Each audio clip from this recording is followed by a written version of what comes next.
सांसद में धैर्यशील मोहिते जी जो यहाँ आए हुए हैं वो माड़ा विधान लोकसभा से चुन के आए। उनके ही सोलापुर जिले में उत्तम जानकर जी इस बार हमारे विधायक बन के आए।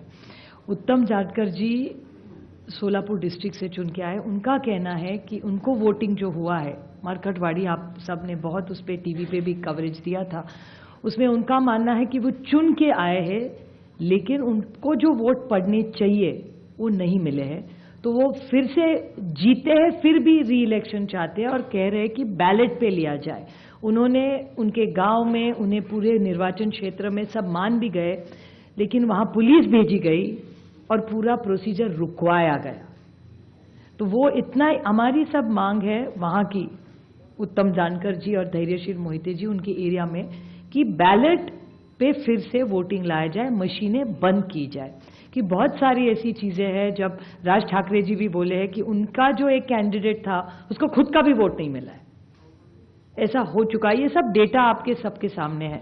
और दूसरी बड़ी बात, मैं इलेक्शन कमीशन वैसे तो बड़ी महत्वपूर्ण जगह है, लेकिन मैं बड़ी विनम्रता से कहना चाहती हूँ, हम और सेना बहुत वहां लड़े। जिस तरह से हमारी पार्टी तोड़ी गई, जिस तरह से हमारे विधायक, हमारे एमपी, सांसद तोड़ा गया, पार्टी तोड़ी गई, हमारी लड़ाई आज भी शिवसेना की और एनसीपी की आज भी सुप्रीम कोर्ट में चल रही है। लेकिन और एक छोटी चीज उन्होंने की कि हमें जो सिंबल दिया गया और दूसरा सिंबल तुतारी वाजवणारा माणूस और तुतारी मराठी में, वो एक ही शब्द तुतारी तुतारी उन्होंने किया।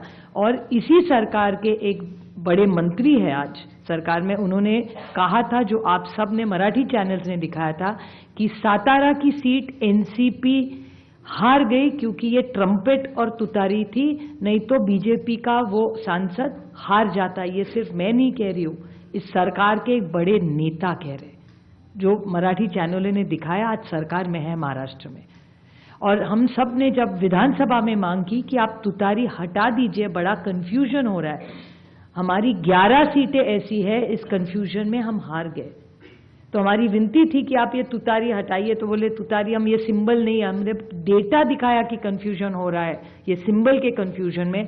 फिर उन्होंने ट्रम्पेट नाम बदल लिया, लेकिन तुतारी वो रखी वैसे, क्योंकि जब बाहर वो जाता था वो देख रहा था तुतारी वाजवणारा माणूस तुतारी, हम उस तरह, उसी कारण हम सातारा की सीट हारे। और ये भी सत्ता पक्ष मान रहा है, रिकॉर्ड पे उन्होंने कहा है। तो ये कैसे चलेगा? ये वोटर्स लिस्ट है, ये मल्टी फैक्टर अटैक है।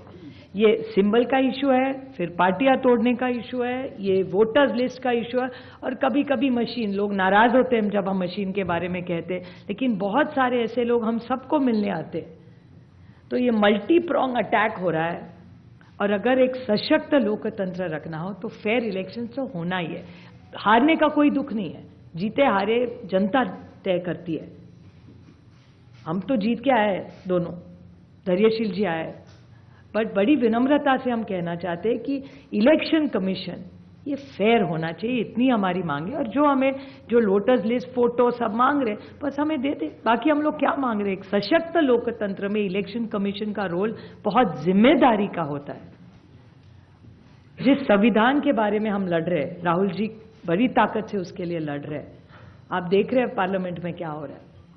तो वो संविधान बचाना हो, देश बचाना हो, एक सशक्त लोकतंत्र के लिए महात्मा गांधी ने इतना बड़ा योगदान दिया, जवाहरलाल नेहरू ने देश को इतनी दिशा दी, इन सब के मान सम्मान, उनका जो उन्होंने मेहनत करके हम सबको ये हक दिया है, वो पूरा फेयर होना ही चाहिए। और हमारी लड़ाई नहीं है, हम सिर्फ पारदर्शकता चाहते, बाकी हमारी